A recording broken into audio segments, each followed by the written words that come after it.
Yo, it's Trent. If you are a Bears fan, you should be excited. That's all I have to say, really. And I've seen like at least 10 to 12 videos since that number one overall draft pick, right? About like the Bears are going to take over the NFL this year, or why you should fear the Chicago Bears, And those people, maybe one or two of them are like true Bears fans, you know what I'm saying? But I just assume not, because they have so many football videos. Like, they're probably a fan of wherever they're from, you know what I'm saying? But not me. I'm a fan of the Bears my whole life, through good, bad, all that shit, right? So I just have something to say, and why I really do think, or I don't want to say think, it is an opinion thing, though, because it's not like I know for sure, but this is why I think they'll be great, right? And I'm pretty fucking confident about this. So let's bring it back, right? Since I was a little kid, 6, 7 years old, absolutely loved the Bears, and I would go to like a Bears game a year, right? Usually it was preseason, because money shit, but every now and again it was a regular season game, and I always loved it, right? But they always sucked ass. They were always terrible, right? When they went to the Super Bowl in 2006, I was like 3 years old, so I don't remember that shit, you know what I mean? I watched that video of Devin Hester returning an opening kick so many times, but I wasn't like present for it, And then 2018, the Bears had 12 wins, right? But you kind of knew Trubisky wasn't the guy that was going to save the Bears' quarterback problems. You know what I'm saying? He's been around there for like a year or two, and then he starts doing well, but we had a lot of playmakers. I was more excited about Jordan Howard and Tariq Cohen, two guys I thought would still be in the league right now, which I guess they kind of are, but not doing big things. Cohen, it's not really his fault, his ACL. But anyways, let's get to why I really think the Bears will be good, right? As I was saying, that 2018 team had 12 wins, right? Now, if we talk about the team, right, let's talk about the linebackers. We had Roquan Smith, Danny Trevathan. I don't know if McPhee was still on the Bears. I don't believe so, but I don't really remember the other linebackers except for Khalil Mack. They got Mack, right? And when they got Mack, that was a huge thing. That was like, I would compare the Mack trade in 2018 or signing to like the draft pick trade with DJ Moore, right? Because it was that feeling from the Bears not doing much to like, holy shit, we have a chance, we have a superstar, right? DJ Moore, I wouldn't say is on the same level of Mack, different positions, different sides of the football, obviously, but it's that same feeling as a fan, like, holy shit, we have a chance. But then when you compare the rest of the roster, Jalen Johnson versus Kyle Fuller, right? And then we got that rookie Stevenson, number 29, right? He's going to be a beast. Kyler Gordon is still developing. Yeah, his rookie year last year he did good.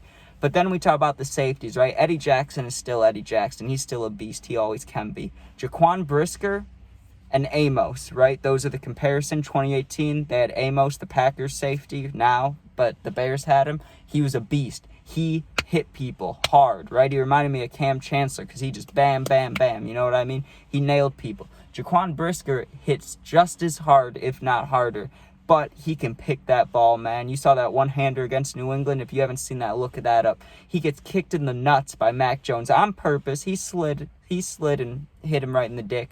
And then next play he's in, one-handed pick. Absolutely badass, right?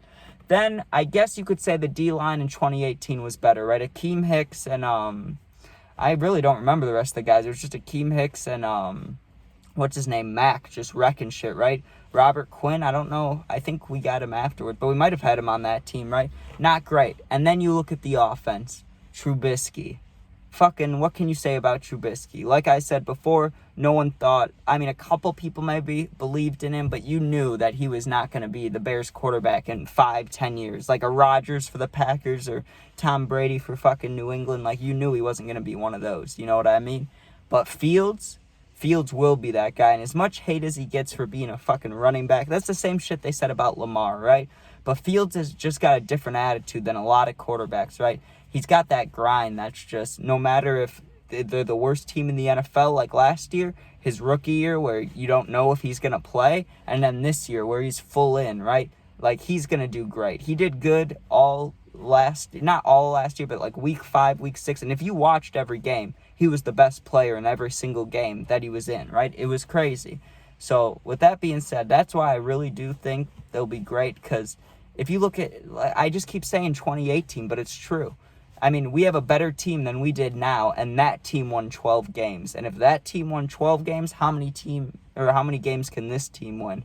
And the only reason that 2018 team didn't make it to the fucking Super Bowl or conference championship, whatever, the only reason they got stuck up was fucking Cody Parkey, right? We don't have to worry about that anymore. We got Santos, an absolute fire kicker. They drafted a kicker too. I don't know shit about that dude, but I'm guessing he's good, you know what I mean? So what can you really say? But for anyone that's a Bears fan, you get what I'm saying, right? Like, since you can remember, right? Think about whenever you started watching the Bears, unless you're, you know, an older person and you saw 1985 happen, right? I'm not talking about you. I'm talking about anybody after that, right?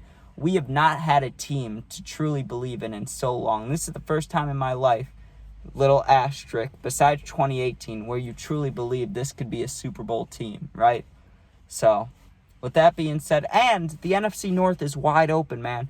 I watched quarterbacks. Kirk Cousins, you know, I respect him. He's a good guy. He's a good dad, too. You got to love that.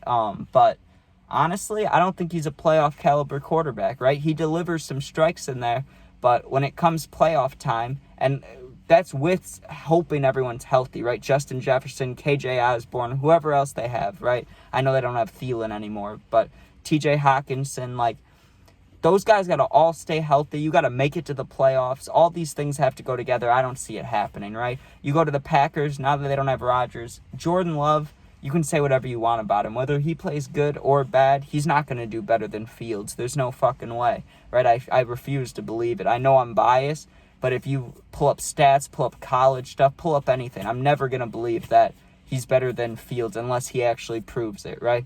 So Jordan Love, as I'm saying, I'm right now, in my head, he's ass. He's not doing it, right? He's not bringing the Packers anywhere. Lions have the best chance, right? Dan Campbell, the head coach, he's an absolute fucking beast. The way he grinds everybody, right? And we sent David Montgomery. We could have kept him. It would have been nice, but I guess we don't need him fully, but still a good dude, good player, right? They send him to Detroit. So I think Detroit will eat a little bit, right? I think if there's any NFC North battles, it'll be between us and Detroit, right? But what I think will fail for Detroit, right, is the passing game. Jared Goff, I know he's got experience, and I know with the LA Rams he did some great things, right? But he also had a lot of help, and I don't know how much help he'll have this year. I mean, I can't pronounce it, but St. Brown, you know, the brother of the dude on the Bears, the other one on the Lions, the better one, to be honest. He's their main target. So after him, I don't know really who there is. So I don't see them being a Super Bowl team, right? So really that leaves the Bears. It really does. And you could say give or take a few games, you know. We need to win the division games. If we don't win the division games, we're fucked, right? But assuming we win those and everything else works out, the Bears are going to take over, right? Maybe not the NFL, but they're taking over the North, NFC North, maybe the NFC, and we'll just have to wait and see. But I'm going to start posting more football videos, football predictions starting September 7th, and I tell stories every day and gaming videos. So check that out if you want, and peace out.